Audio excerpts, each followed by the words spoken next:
Are we live? Alright. Welcome guys back to Cafe BuzzCo, and in this video we'll be analyzing Group B, which features England, Wales, Slovakia, and Russia.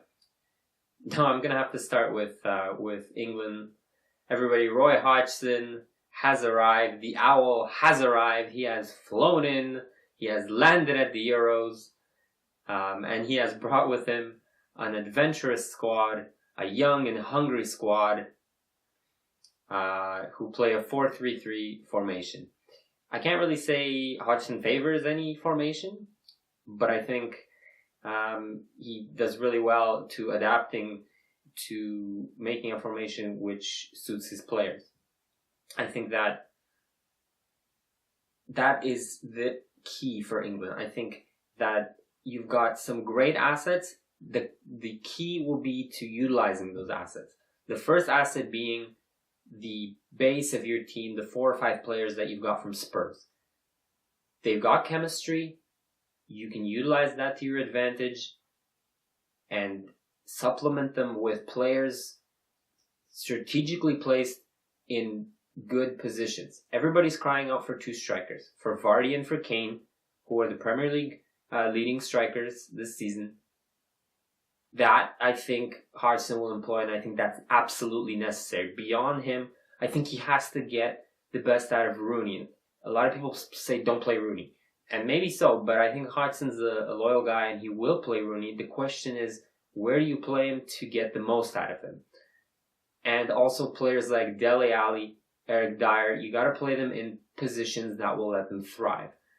And I think Hodgson will do a really good job at that. He did well in the qualifying. He swept the group, scored a lot of goals, conceded little. They've gotten results against Germany. They've gotten results against decent opponents recently in friendlies. The one thing that I think is a clear issue for England is the defense. If you look at Danny Rose, Walker, probably Smalling, and Cahill starting, that is a leaky defense. They're pretty good players, but Smalling probably is the best defender there. Danny Rose and Walker aren't known for their defensive skills. They're more of offensive fullbacks. And Cahill and Smalling, not the greatest defenders. You can put Stones in there. Also didn't have a great season. So a leaky defense will be their undoing, if anything. The next team in the group is Wales. And I think it's a similar story with Wales as it is with England. They found a formation which fits their players, basically. Chris Coleman tried to fiddle around with different formations. He settled on a 3-4-2-1 with 3 center backs, Chester in there, Collins probably, Davies, and it's a formation which is catered to Bale and Ramsey up front. It's a formation which doesn't leave them isolated. It gives them, Allen and 4 midfielders in midfield to help them, and it is a formation which caters to Bale, to obviously his amazing skill, and it really showed in qualifying. They had 11 goals, 9 of them either scored or assisted by Bale. It's the focal point. It's their talisman. It's their, hope for the Euros. It's why they're here, and it's what that outlet is what's going to be the make or break, because he can, on his day, just demolish teams, or he can be nullified, and essentially Wales is going to struggle to get a result in that game. The next team I think I'll talk about is Russia, because I really wanted to put them higher in my predictions, which I'll mention at the end. But I think the recent developments, with the injuries, it's just ridiculous. They've lost Jagoyev, they lost Zhirkov, they lost Denisov, they lost, I think 2 or 3 more players. It really puts a dent into what Leonid Slutsky is trying to do.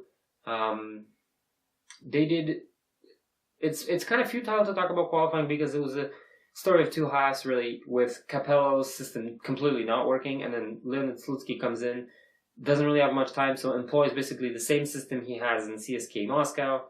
The players react to it. Obviously, they have a bit of a familiarity about it, because either they play it or they play against it, so they have a scouting report on it.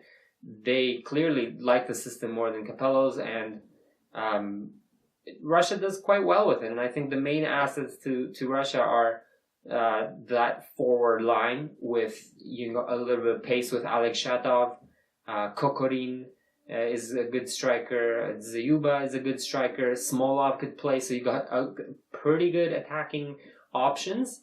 And I think that ultimately that is the asset that they're going to have to pursue, because they're going to have to score goals, because their defense is a very aging lineup. It's, you got Ignashevich there, the Berezitsky brothers, probably Shednikov, and those guys are either well into their 30s or approaching their 30s. So that is an aging defense, which I think is going to have lots of problems with teams like England and even Bale. Just Bale alone can probably cause some trouble for Russia. The last team I wanted to talk about is Slovakia, the team I think that most people underrate. And I'm not quite sure why, because I don't know how many good opponents you have to beat, the likes of Germany and Spain and Iceland, all qualifiers of the Euro, to actually get some respect. I don't see any glaring weaknesses in this team. Decent defense with Durica, with Skrtel, with Hubachan, Kuchka anchoring the midfield with Hamšík higher up, great playmaker. Durica is a decent striker, and pace out wide. Mak, Stock, Weiss, they can play good football, and they've proved it against good opponents. Most people are sleeping on them. I think they're a very dangerous team. I think their main weakness is that they can't really dominate opponents, especially if they're a lower caliber, but they relish the big games. And I think there won't be too much of an issue with that, because I think both England and Russia have weak, leaky defenses, and I think that Slovakia can get a win, possibly a win and a draw from those two games. And I think that'll be, in and of itself, 4 points might be enough to qualify from this group. They're a team which scores some goals. They got 17 goals in qualifying, only conceded 8. Well-balanced team with some star power, but also a good amount of pace in the team. I think they'll really surprise a lot of people at this tournament. My final predictions would be England to top the group, not with 9 points. I don't think England's defense can get 9 points. I simply don't. Second place in the group, I would give Slovakia, because I really believe they can probably beat one, if not two of these teams.